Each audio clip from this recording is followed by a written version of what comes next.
મને લેના કહું છું ને આ શું કર્યું તે પાછળ જ પડી ગઈ છે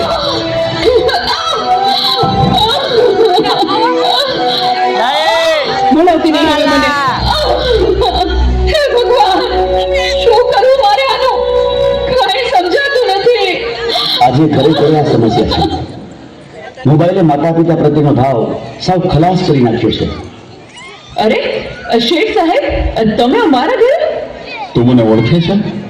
મારા મમ્મી તમારે ત્યાં ઘરકામ કરે છે એ સુશીલા એન્ડ કંપનીના માલિક ને તમને તો આખું શહેર ઓળખે છે તને ખબર છે બેટા સુશીલા કોણ છે અને હું આ સુશીલા કંપનીનો માલિક કેમ બન્યો? ના તો સાંભળ, અતિશય સાધારણ કુટુંબમાં મારો જન્મ થયો.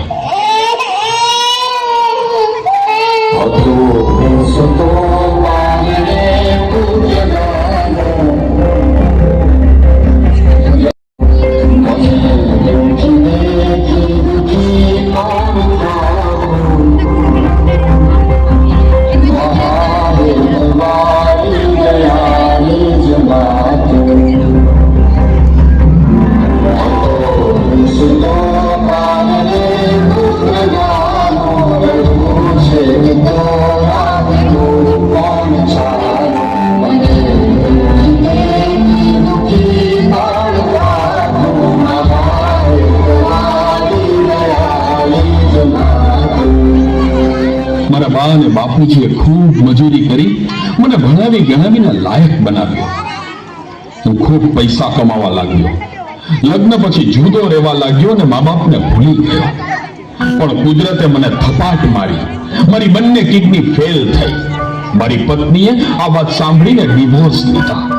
પણ મારી માએ જ્યારે આ વાત સાંભળીને ત્યારે ગાંડી ગેલી થઈને દોડતી દોડતી મારી પાસે આવી. દીકરા એમાં શું પૂછાઈ ગયું હું છું ને તારી બા હું જીવું છું ને ત્યાં સુધી તને કઈ નહીં થાય દીકરા અરે ભગવાને મને તારા માટે જ તો આ બે કિડની આપી છે ડોક્ટર સાહેબ તમે મારી આ બે કિડની કાઢી લ્યો પણ મારા દીકરાને કઈ ન થવું જોઈએ સાહેબ કઈ ન થવું જોઈએ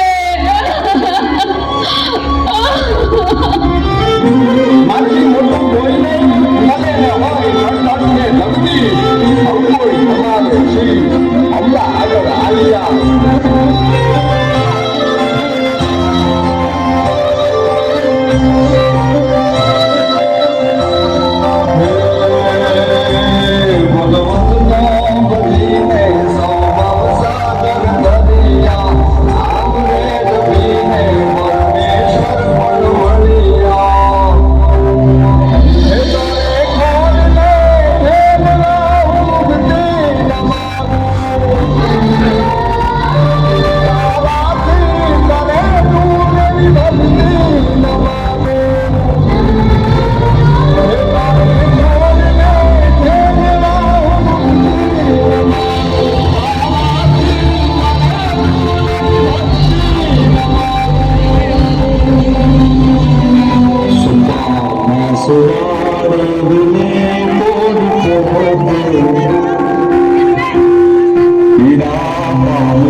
ફોન આવે એટલે બધું સાઈડમાં મૂકી દઉં છું. તને ખબર છે તારી મમ્મીએ એનું છેલ્લું ઘરેણું એનું મંગલસૂત્ર ગીવે રાખીને તારા બર્થડે માં આ ફોન આપ્યો છે અને ત્યાં ફોન માટે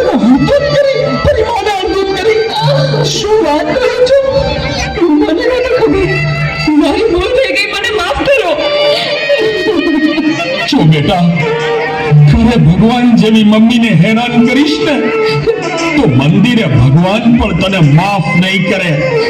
એટલે તો તારે માફી જ માંગવી હોય ને તો તારી મમ્મીની માફી માંગ.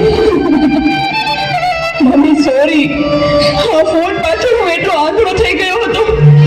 મને માફ કરી દે મમ્મી. અરે એમાં શું બેટા, ભૂલી જા એ બધું. મારા દીકરા ભૂલી જા. જો હું પણ ભૂલી જાઉં છું. અરે મારા માટે તું મૂંગી કેટલું દુઃખ સહન કરતી રહી અને હું તને હેરાન કરતો રહ્યો. મને માફ કરી દે મમ્મી.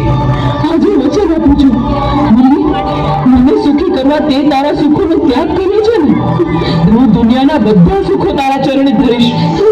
એ માટે હું તન તોડ મહેનત કરીશ. મમ્મી તારું નામ દુનિયામાં રોશન કરીશ.